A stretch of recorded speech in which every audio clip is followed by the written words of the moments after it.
இப்போ பார்த்தீங்கன்னா 3 பாயிண்ட்டுக்கும் ஒரு வளைவு சேஃப் வந்து கொடுத்துடலாம். ஓகேங்களா?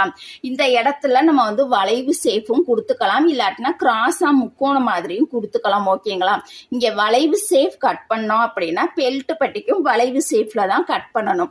இல்ல ஒருவேளை இப்படி கிராஸா முக்கோணமா கட் பண்ணீங்க அப்படின்னா பெல்ட் பட்டிக்கு முக்கோணமா தான் கட் பண்ணணும். ஓகேங்களா?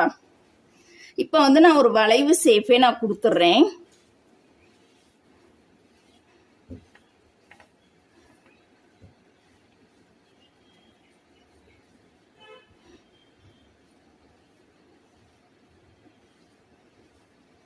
இப்போ பாருங்க, நம்ம வந்து அழகா ஒரு வளைவு சேஃப் வந்து நம்ம போட்டுட்டோம்.